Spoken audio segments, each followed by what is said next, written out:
Hello, hello, hello. Welcome to the 85th edition of the Lion's Den podcast. As you can see, we're a little short-handed today. It's only myself and El Fiero Viajero. Everyone else is on vacation or out today. So it's just going to be us. There's not too much to talk about. It'll be a pretty short podcast. But let's get right into it. Let's jump right into it, Louis. 6-1 León over Kansas City. How do you feel about the win? I mean, obviously, it was a lot of fun to watch. You know, there's circumstances that contributed to that result that we weren't expecting, and I'm sure the Leagues Cup organizers weren't expecting, and they probably didn't want. I don't think that game represented very much what this cup is supposed to be about. It's supposed to generate like healthy and serious and strong competition between the two leagues, and what we saw was pretty much the exact opposite of that. But, I mean, being on the winning side, who doesn't like seeing your team winning 6-1 in a competitive match? I think there's something to be said just for that from our standpoint, especially like for a team that has struggled recently so much to dispatch MLS opposition. They went in and they exercised a whole bunch of demons, and they did all at once. Got it out of. They got it out of their system. It doesn't matter who the starting lineup for the opposing side was. They went into an MLS stadium and absolutely dominated. And, I mean, from our standpoint, you know, who cares about what the Leagues Cup is supposed to be? They went in, you still got to play the match. They went and they did it. They did their job, and that's all we could ask of them. They did their job and then some. So, yeah, I mean, from our standpoint, how can you not say that was very, very fun to watch? I mean, I almost, but not quite, felt a little bad for the SKC faithful that paid, that paid for tickets to that game. Like, you know, they could have had the common courtesy. Peter Vermees could have had the common courtesy to tell his fans, like, look, we're not really going to try to win this game, so don't even bother buying a ticket. Don't bother coming out. But I didn't get to that point. You know why? Because we needed that result to get this monkey off our back in international competitions, and they gave us that opportunity to do so.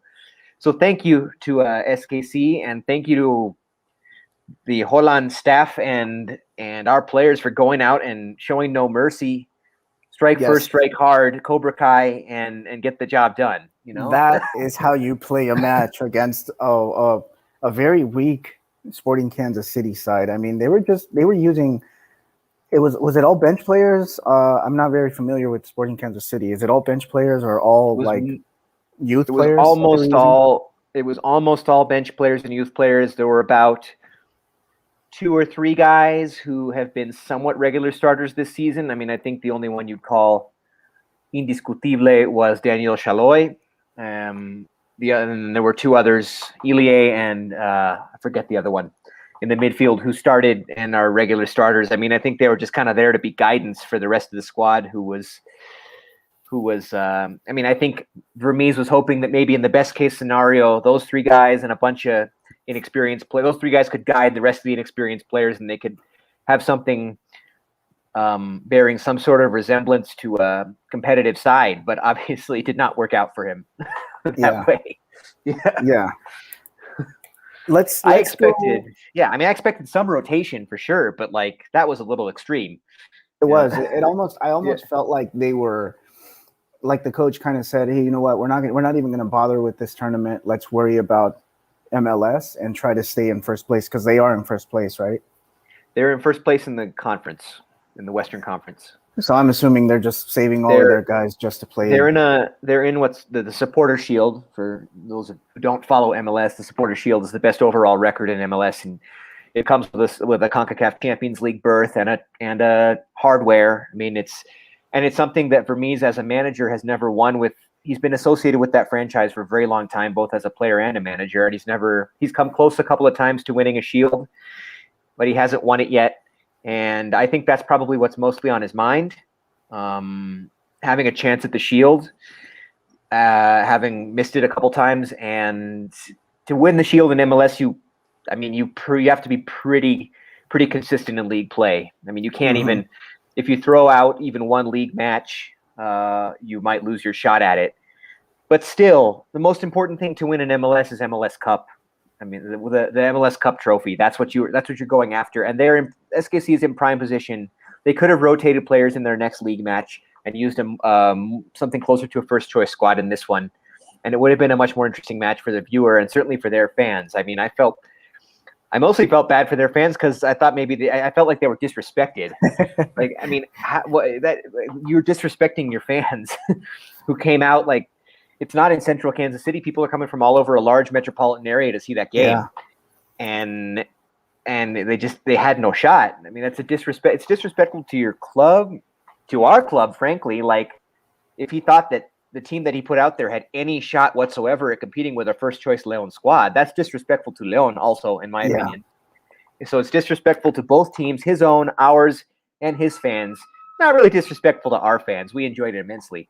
But, absolutely, you know, there's a lot of bad juju. It's messing with the soccer gods, I feel like, putting out a lineup like that and not taking this game seriously when you could have rotated in your next MLS game. And even if you lose, you are still in very, very good position to finish top of the conference and top of the near the top of the playoff standings to have a run in MLS Cup. I feel like, I don't know, he could have done that.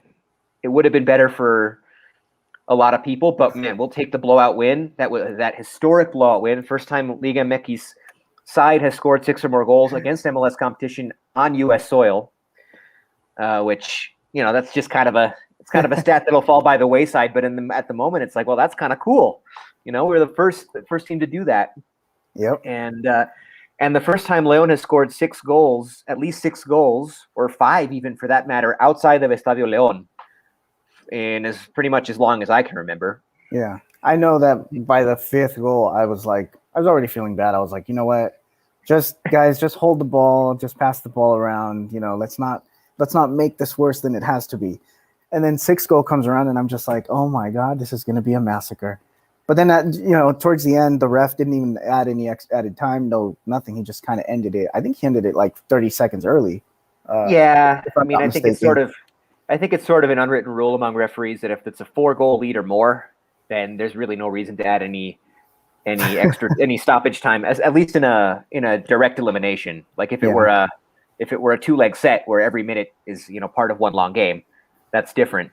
Yeah. But in a direct elimination, there's really no point in adding extra time if there's with a lead like that. Poor KC fans, by the way. You brought up the fact that it's kind of a disrespect to the KC fans. Some of their faces are just, they looked very, I don't even know what to call them. Like, they just looked like, they would just look disgusted. Like they couldn't believe that this was happening on their home turf. And to make things even worse, it was basically a home game for us because half of the stadium was Leon fans, and you can hear the which was surprising to me and made me feel even worse that I wasn't able to make the trip this time. But I was surprised that so many people in Kansas City. I know there were people there's a big LDA in Milwaukee, another one in Chicago. I think from all around the Midwest, people made the trip to Kansas City. It wasn't that they were all in Kansas City to begin with, but still, I mean, yes, there was a big Leon presence there. That was nice to see. And but yeah, the SKC fans were frustrated. They're a very proud franchise. They're a small market club that has had a ton of success and are always in the conversation come playoff time. And especially at home, they're not used to losing like that at home ever. Yeah. So yeah, I understand their frustration, and I almost felt bad for them, but I fell a little bit short of feeling completely bad for them because we needed to make a big statement in an international tournament, and we did it. Big shout out, saludos to SDLNZR06. He said, Leon, saludos. Josue Espinosa, I have not felt this good in a long time, my friends. We broke the spell/curse. We won on MLS. We won in the MLS on US land. Felt bad for KC fans because the coach did not use their starters. Felt bad? You kind of do feel bad. I mean, a little bit, but these are the blowout wins that you want. Like, you don't have to show mercy. You really don't. And right. I wish we played like this every single game. Like, when we have a lead, score more. Like, look for more. Don't show any mercy. And I mean, Germany, Brazil, Holland. Respect Germany, Brazil, 2014 for not telling the guys, respect to Holland for not telling the guys to take their foot off the gas pedal, because he could have easily I just said, you know what, guys, just bring it back. It's where we have a 3-goal lead. It's cool. Just whatever, close the game out. Well, he's trying to make a name for himself with this club still, and I mean, I think for him, one of the interesting things about this, look how much, as successful as Ambriz was with Club Leon, he had that stigma of not being able to do anything in international tournaments. And the first chance that Holland gets to play in an international cup, this is what happens. Yeah. So there was no way he was pulling off the gas pedal or risking anything. He's like, guys, I want to put my stamp on this club in international tournaments the way the previous manager never could. I want to erase any sort of doubt that under my leadership we will have any problems in this sort of match. And so, yeah, I don't think there was any way he was going to tell those guys to let off the gas at all. And I'm glad they didn't. Question. If under the same circumstances, but if you had Nacho Ambriz, would we have gotten the same result? So you just brought up the fact that you want that Holland wants to make his stamp, internationally, and he's not going to take his foot off the gas pedal. Would Ambriz have done the same? I mean, it's hard to say we wouldn't have still won the match. I mean, same squad that we have, but with Ambriz, yeah. I don't know if it would have been 6-1 though. He might have told the guys to take their foot off the gas pedal. It might have been 3-1 or something like that, and we would have felt good about that result. But it was like it could have been more. And frankly, it could have been more this time too. I mean, I don't think they intentionally took their foot off the gas, but it could have been 2 or 3 more goals. I feel like easily. Yeah. It could have been like 8-9 to 1. Yeah, so let's go over the starting lineup really quick, because there was one big surprise. I mean, we literally used the same squad that we had in Querétaro, except this time, instead of using a proper striker, we went back to sort of a Nacho Ambriz style where we don't have a proper striker, and we used Victor Davila, and he scored a goal. He almost had 2, but he didn't pass the ball to Mena. He didn't pass the ball to Mena. But what did you think about Davila? Like, is he going to be the striker we're going to call upon moving forward? Because I mean, I read afterward that Ormeño didn't play because he did have a molestia. Someone had mentioned that he had a molestia coming off the field in Querétaro, and I think had that not been the case, he probably would have started. I mean, definitely would have seen minutes in any event. But he's also doubtful for Saturday. Yeah. Well, okay, so yeah, I mean, if his molestia is going to be a problem this weekend too, then yeah, I think we could see Davila again over Gigliotti. I think the Gigliotti as a starter experiment is on hold for now. I mean, he already has one more goal than Gigliotti, so yeah. I mean, if that's a confidence builder, I would definitely go with Davila. Yeah. So if Ormeño can't go on Saturday, or if he can't start at least, yeah, I would go with Davila. Davila's not a true striker, but he had some great moments in that role. He had some very nice moments in that role eventually when he grew into it towards the end of last season with Ambriz. So yeah, I would be okay with that. Yeah. Also because we have other goal scoring quality up there now. I mean, Omar Fernandez, man of the match with his brace. Got a brace. He's you trust him shooting on goal. Elias also, of course. We're better equipped to not have a true striker in the number 9 position than we were last season, for sure. So yeah, I would be okay with Davila starting at the number 9 on Saturday if that's what it comes to. Yep. So just a quick rundown of the 6 goals. Santiago Colombato opened up the scoring at the 16th minute. As you mentioned, Omar Fernandez had a brace at the 27th and 44th. Angel Mena got one. Gian Meneses surprisingly got one. I didn't even expect him to play, but he got subbed in. And then Victor Davila at the 78th. 6-1. It could have easily been 8-9 to 1. Oh, yeah. Confidence builder, or is this a fluke match? because KC they weren't using their usual starters? Like, how do you see this match?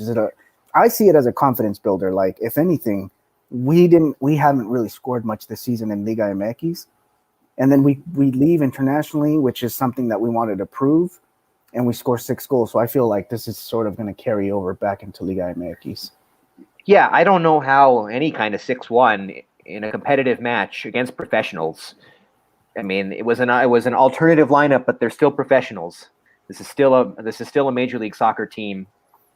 I don't know how that can not be some sort of confidence booster, especially it's an awkward trip to get to Kansas City from Leon. I mean, you have to make at least one stop. I don't know their flight itinerary, but they probably they had to have made at least one stop in Dallas or Houston or something along those lines. And they got to Kansas City. They only had one day or one training session on the pitch at Children's Mercy Park.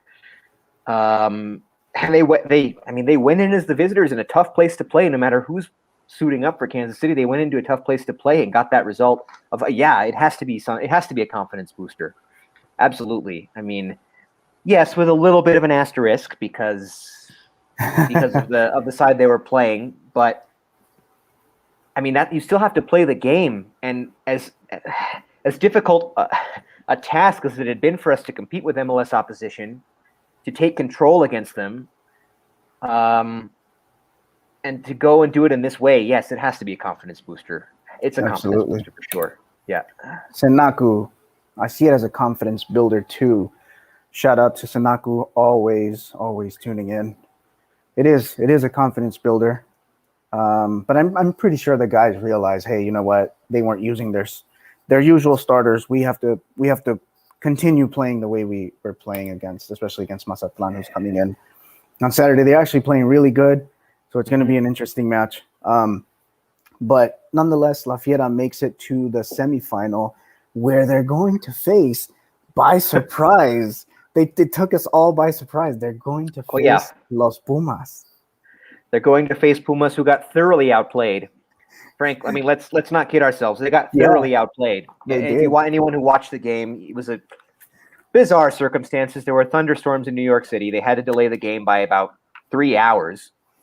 They finally got it going, and as expected by, I would say, the majority, given how strong New York City is playing at home, especially Yankee Stadium on a pitch with weird dimensions and a baseball stadium that is not an ideal place to play any sort of association football, but them being the home team, they're used to playing there, and it's a very strong home field advantage for them. And Pumas just have not looked good at all out of the gates in Liga MX play. They're a team that doesn't have any budget, and they sold off their most talented players and did not replace them with anything close to what they had, and they're still trying to play Lilini's system the same way they did before, and it's just not happening for them. So I think, to the surprise of very few, NYCFC took control of that game and really thoroughly outplayed Pumas. They had two or three goals called back by VAR, but just barely. That's gotta hurt. I mean, they thought they had the opener twice. Both got called back, but they kept pouring it on. They finally snuck one in, and they're like, okay, there's no way. Like, where's the goal going to come from Pumas? Like, where's it going to come from? It's just that's what I was thinking. That's what they were saying on the broadcast.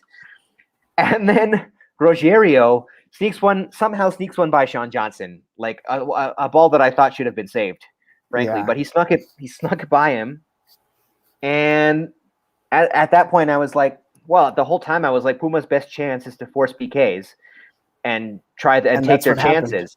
And take their chances. That's what they were able to do. And now I'll say this. I think Pumas got thoroughly outplayed. They probably deserved to lose that game. They probably did not deserve to advance. But to anyone out there, and I know there are people out there who say, the Leagues Cup doesn't matter. The Leagues Cup doesn't matter. This is just in a competition they invented. There's no history here. Like, this doesn't mean anything to anybody, not the fans, not the players, not anybody. To anybody saying that, go back and watch that penalty shootout and watch Pumas goalkeeper Julio Gonzalez and what it meant to him, and how intense he got. and there actually tempers were flaring on both sides between everybody in that shootout, but especially Julio Gonzalez. Like, neither side wanted to lose that at all. They did not want to lose that. And so to anyone saying this doesn't mean anything, go back and watch that, and I think your opinion will be changed. This means something, and it's going to mean more as the more editions are played and more teams are added probably, but it already means something now. And that shootout definitely showed it, proved it to me. Yeah, and yeah, I agree with you. Pumas should deserve to lose. I feel like, like they say in Spanish, pasaron de panzazo. And and yeah, I mean, I agree with you that they should have lost, but I also this is the preferred rival that I preferred. I didn't want New York. I wanted Pumas. That's the next point. I mean, they're saying now that the semifinal will be played in Houston. That's not official. It's not official yet. It's not official, but it's going to be in Texas more than likely, and probably in Houston, BBVA Stadium, home of the Dynamo. So yeah, making a trip to Houston as opposed to New York, way easier. Playing a Puma side who not necessarily under Holland, but these players know that Puma side inside and out exhaustively. They know Lilini's Pumas inside and out, and also these Pumas of Lilini are not the same ones that they beat in the final a year ago. Like, not even close. So a rival and a style that you're exhaustively familiar with in a trip that's much easier to make on a much better field. I think Pumas is the opponent that we wanted for sure. So I was actively pulling for them last night. It kind of made me a little bit sick, but I really wanted them to be our opponent in the semifinal. I mean, that's going to give us a much better chance to make it to the final in Las Vegas. Now, it's always a be careful what you wish for situation. Yep. Because anything can change. Who knows how this pasar de panzazo is going to improve the morale and how it's going to affect Pumas. They might take this as a building block. It's still a month away, the semifinal. Anything can happen between now and then on both sides. I mean, they can go on a winning streak for the next month in Liga MX. Right. This could completely motivate them, and they could win their next 4 league matches, and then all of a sudden, maybe we wanted New York. Exactly. But as of this podcast, yes, Pumas is absolutely the preferred rival, and all the circumstances around us playing them instead of New York City FC are the preferred circumstances. So yeah, I was happy to see that. Absolutely. I'm looking at Pumas' schedule for Liga MX. They have Querétaro, Necaxa, Puebla, Toluca, and Chivas. This is their schedule before they face us next September. Well, considering the opponents, there could be some wins in there for sure. There could be some wins in there. They don't have the toughest schedule, but we also don't have the toughest schedule. We have, we do have a pretty tough schedule. We have Mazatlan, Chivas, Santos, America, and Tigres. Mm-hmm. So I don't know. Be careful what you wish for, because they could go on a winning streak and we could kind of slump in the next month. And we could end up eating our words. But for now, I'm happy with the way things shook out. And we're happy and we're confident. Santos beating Orlando City FC. So it's kind of funny to me. 3 out of the 4 teams remaining are Liga MX clubs. I think, and that's funny to me because the Leagues Cup is organized by people in the United States. It's played entirely in the United States. It's meant to showcase these teams, but in the United States, and I think giving the MLS clubs the best opportunity to succeed, playing their games at home and all that kind of stuff. And even saying, MLS and Liga MX getting closer and closer and closer by the day in terms of quality. I mean, 3 out of the 4 remaining are Liga MX clubs. I think that's kind of funny. Yeah, but I like our chances against Pumas either way. Like, whether or not they go into a winning streak in Liga MX, I like our chances against them because we know them already. This is pretty much the same coach, same team that we faced a couple of years ago, in the final, as opposed to playing a team that we know nothing about and we have to travel, 3,000 more miles just to face them. To New York, all the way to New York, play on that weird Yankee Stadium pitch that is not kind to visiting teams. Although, side note, both of the times my Portland Timbers have played there, they got wins. But that's unusual. That is unusual for visiting sides to go in there and have any sort of success. So yeah, much better circumstances. Much better. And if we win, we're out to Allegiant Stadium, Las Vegas. Yeah, hopefully we can all make that trip. Hopefully. Well, I'll be there. Yeah. I want to go for sure.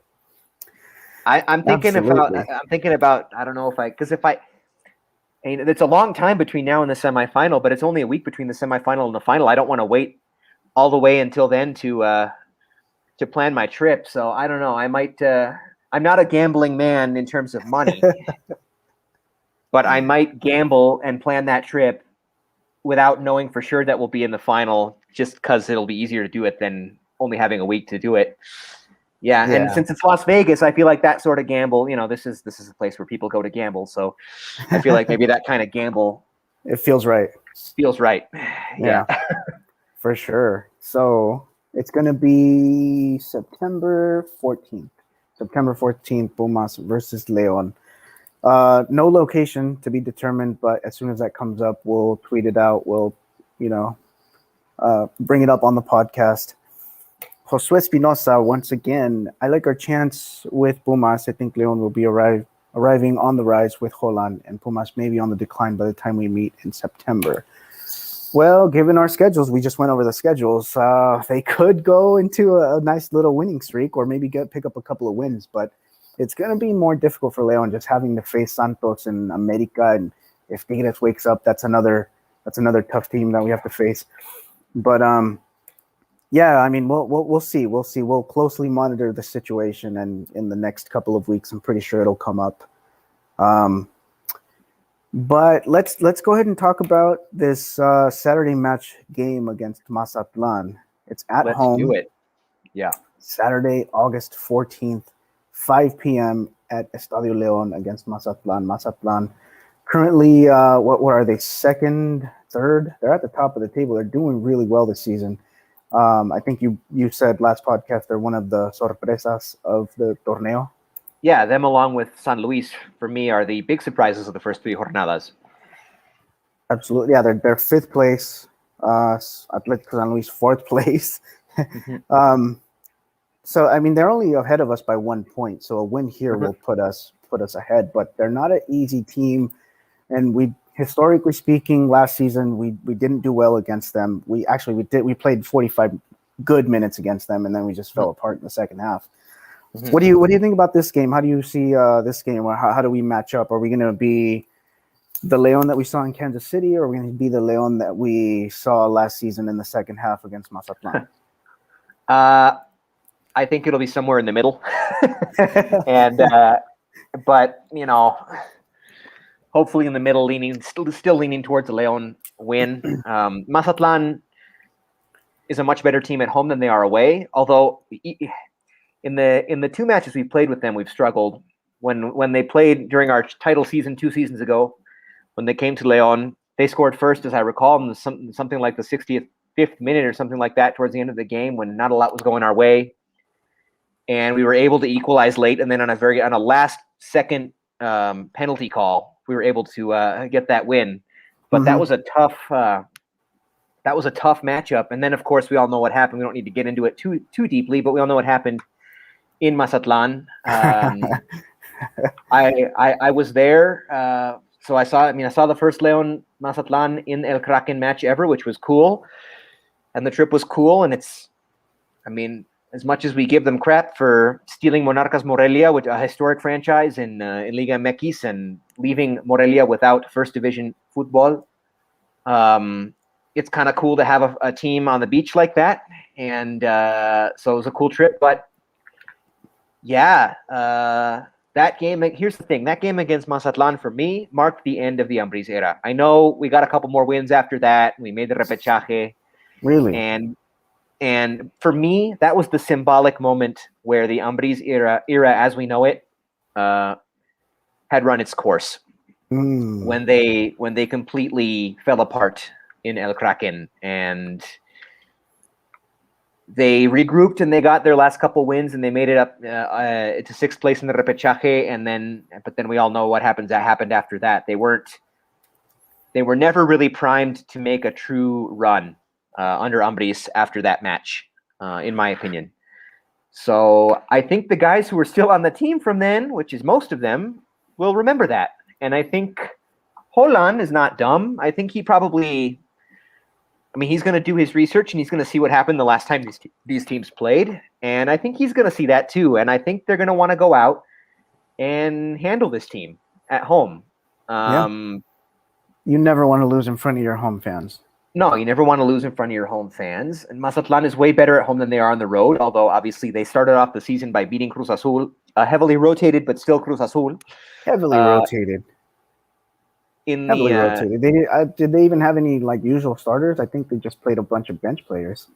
They played mainly bench players. I don't remember the lineup card from that game. I remember not seeing a lot of familiar faces. But so they started off the season beating Cruz Azul in the Azteca, which is nothing to sneeze at no matter who's playing.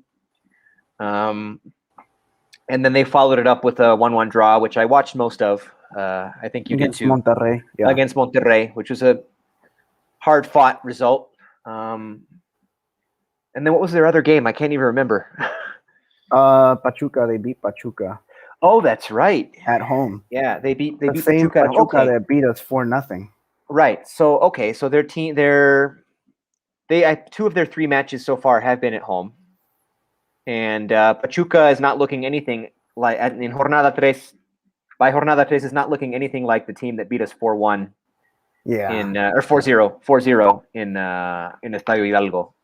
I think that if we're willing to call the game against Sporting Kansas City a fluke in any way, I think maybe that one in Pachuca for León was also kind of fluky. Because Pachuca doesn't look that great.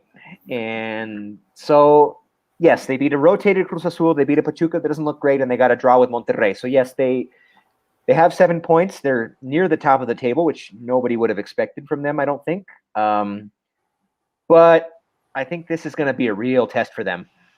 But you like our chances, though, right? I like our chances. I think this is a big test for Mazatlan. To see if, and for León, for León too, yes, of course. It's a big test. It's a big test. It's a big test both sides. Yeah. This is the game of the Jornada that kind of one of the more intriguing matches in the Jornada, one that could potentially go either way, given the form that both clubs are on. Mm-hmm. But I think playing at home, if this were being played in Mazatlan, I'd be like, I don't know, bro. But I think since we're playing at home and we've kind of found our rhythm and we're finding our rhythm. Like we have this game behind us where we scored 6 goals, and so spirits are high right now. People, the players are feeling good, and I think there's a lot at stake for León here. I was tempted to say after the game against Sporting Kansas City that, all right, it's official. This is Holland's team now. They're in. they're bought in. They're with him, and they're going to do great things. But then I was like, no, hold the phone a little bit, because we got another match on Saturday right away at home against a potentially tough Mazatlan side, and there could be a disappointing result there. So I'm going to hold off. Like, if they go in and they take care of business and they look good doing it against Mazatlan, then I might be willing to say, you know what, I think Holland's got these guys bought in now. I think now it's his team, and we're gonna go we're gonna get where we want to go. But they got to do it. They got to do that. They got to go out and have a good game against Mazatlan, and they got to have a good game. But what if let me give you a scenario. Let's say these guys go out and they play well, and it's a really good game, and they convince you, but we don't win. How do you feel then? Do you feel like, okay, well, we still have some work to do, but at least we're buying into this idea of Holland, and we're buying his chemistry. We're trying to play as a team, and at least we're functioning, but we just, I don't know, maybe defensively we're not there yet. Yeah, I mean that's definitely a possibility. I mean, I do expect Mazatlan to fall off a little bit as the season goes on. I don't see a ton of quality on their squad still. I mean, or at least not that much more than they had before. They do have a new manager who I mean, pretty much anything is better than Profe Boy. So I think that's probably helping them out a little bit. But I don't see a ton of quality there. But the thing is, they're flying high right now. They got a lot of momentum right now, and I think they're going to come in very aggressive, and they're going to come in looking for the result. And so that is an absolute possibility. If that were to happen, yeah, I'd still be very happy. Like if we got let's say like a 2-2 draw or something like that, I'd probably be pretty happy with our trajectory. I'd still be hesitant to say that we've taken the necessary strides to say that it's jornada 4 and we know what we are about and we're getting where we want to go. I think it'll take a win for that, but yeah, I mean, let's read what Josue Espinosa said. Based on the function of the team in KC, I feel good. I don't always go off the score, but the function of the team looks promising, and it does. It does. It really looks promising. I was going to bring this up. I was like, man, that play we had at KC really reminded me a lot of how we used to play under Ambris, where balls going this way, that way. We're keeping possession, we're making nice plays, and we're scoring awesome goals. But then again, I'm like, well, it was against their like C team, so how much does it really mean? Mm-hmm. But I mean, tactically speaking, just based on tactics, I see a different team here. I really do see a different team. Like I see a team that's committed. I see a Jefecito, for example, who's committed to defending that midfield, who's committed.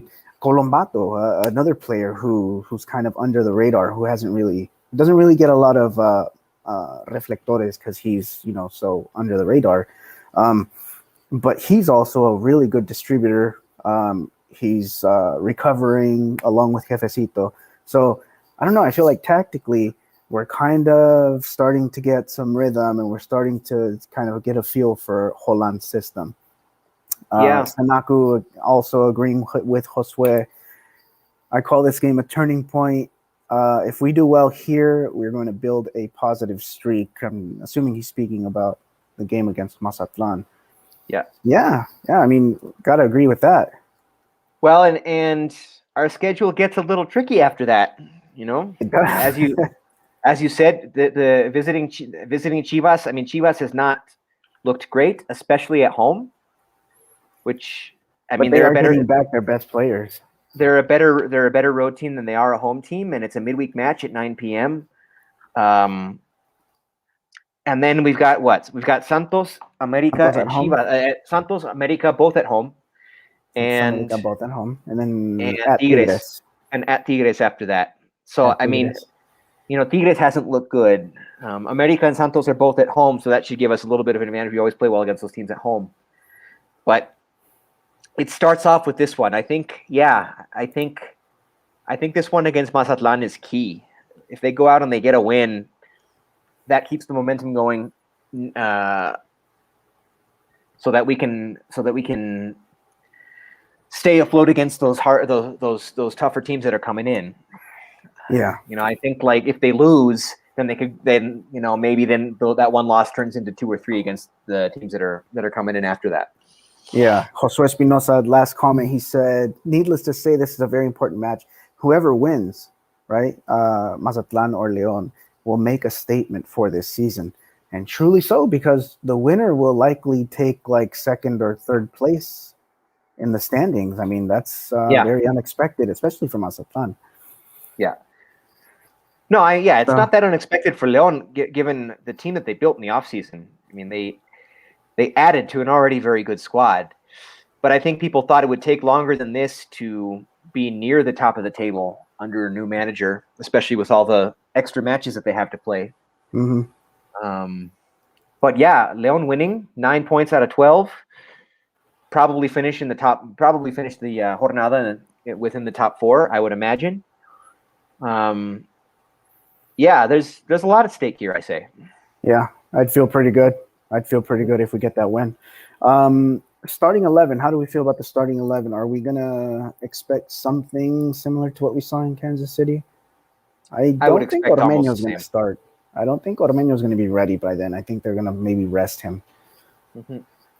But something very similar to what we saw Tuesday night, right? Very similar. Yeah, it's a 5-day layoff. Yeah. And also a bunch of those guys with the lead intact, they got off the field, with a chunk of time left in the game. They got some, Elias went off pretty early. Some other guys got subbed off pretty early when the game was well in hand. So yeah, I don't expect that fatigue will play much of a role in the lineup.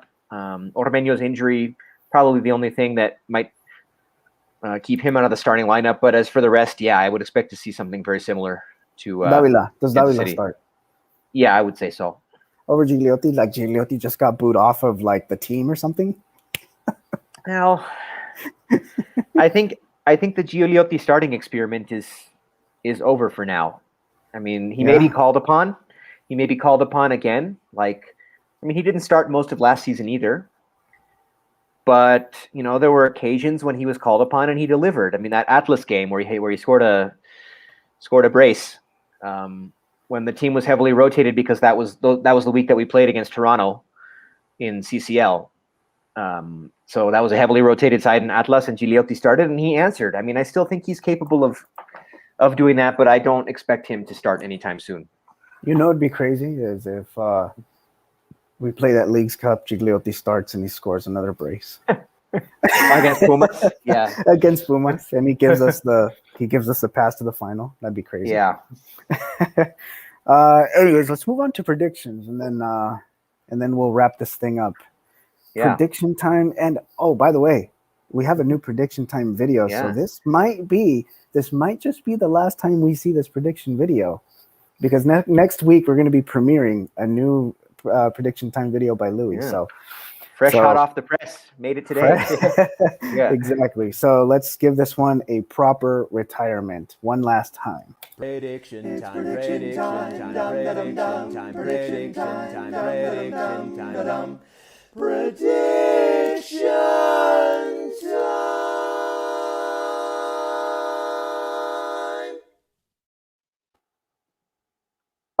I'm gonna go with Louis first. Louis, Louis, what's your of all the many choices that you had? Yeah, I feel honored. Man, this one's tough. A lot of people are not, but a lot of people, but some of the prediction videos, Liga MX prediction videos, like Football on Chile and stuff I watched, they're predicting a draw in this one. And, I understand that because, these are two teams that are coming in very close and both playing well. And at this point in the season anyway, pretty evenly matched. I think Mazatlan will fade. I don't think they have the talent to stay at the top of the table. They could make the repechaje. They could have a road game in the repechaje. I think that's probably their ceiling ultimately. But they're playing well right now. They're playing like they want something more than that right now. Mm-hmm. And so until they are proven to be not as good as they're looking now, which I think will happen, but until it happens, they're a formidable opponent that must be taken very seriously. And this could be a back and forth game. I do think Leon's quality and the fact that we're playing at home will ultimately shine through, and I think it will shine through in a bigger way than maybe some people are predicting. It's not going to be 6-1. I'm not going to predict 6-1. But I am going to go with 3-1. I think it's going to be pretty close and hard fought the entire game. We may be sitting on 1-0 for a while, and then maybe 1-1, and then I'll bet we could be sitting 2-1, and then they'll score one late to put it away, and it'll look the game will have been a lot closer than the final score looks. But I think 3-1. I think Leon's going to come back fired up from what they just accomplished, and they're going to remember what Mazatlan did to them back in April, and they're not going to want a repeat of that, and they're going to want to assert their newfound authority a little bit at home, and I think it's going to end up being a 3-1. Yeah. Nice. Let's go. I'm gonna go a little more conservative, just because Mazatlan have a goalkeeper that historically has given us a lot of nightmares. He's just been like, he always shows up when he plays with Leon, especially when he played at Puebla, Nicolas Viconis. Yeah. He's always been just a pest for us. He I don't know, he always just shows up and plays really well against us. But I still think we're gonna score 2 against them. They're gonna get 1, so I'm gonna go with the 2-1. I think we're gonna have all the momentum coming in from this win at Kansas City. I think, with all the momentum behind us and having scored 6 against, an MLS squad in an international tournament, we have all the confidence, all the momentum going in. They drew against Monterrey, which I'm still not convinced about Monterrey. But, I think we'll get out of there with the 2-1 win. And let's see, Josue Espinosa, 3-1 Leon, agreeing with you, and Senaku going 3-2. High scoring game. Could be a 3-2 as well. I don't know. Yeah, 3-2 is my other choice, but no, I'm sticking with 3-1. 3-1. Just not 6-1. Yeah, not 6-1. All right. I mean, nobody would have predicted a 6-1. Like, nobody was going to ever predict a 6-1. I honestly thought Javier was going to hit his prediction when it was 3-0 at the half. I was like, wait a minute. I was like, why is this such a high scoring game? Javier was the only one who said there would be 7 goals, and there were 7 goals. Yeah. So then it was 3-1, and then it was 3-1 for a little bit. Yeah. Yeah. I don't know. It could have happened, but it didn't. All right, so we're going to go ahead and get out of here. It was a short podcast today. We didn't really have everyone show up today. People are busy. There's schedules didn't really match up. But next week, Monday, Tuesday, we'll be back. Actually, Monday or Wednesday, we'll be back with the full squad, hopefully. Thank you guys for tuning in. Thank you to Josue Espinosa and Senaku. You guys are the real MVPs, always tuning in, always contributing to the chat. SDLNZR06, who also commented today. Thank you guys for tuning in. Thank you guys. Follow all of our social medias. Follow us on Twitter, Facebook, YouTube, Periscope. And we will be back next week. Don't forget, Leon, this Saturday, 5 p.m. Pacific, 7 p.m. Central, 8 p.m. Eastern, against Mazatlan at home. And we are out of here.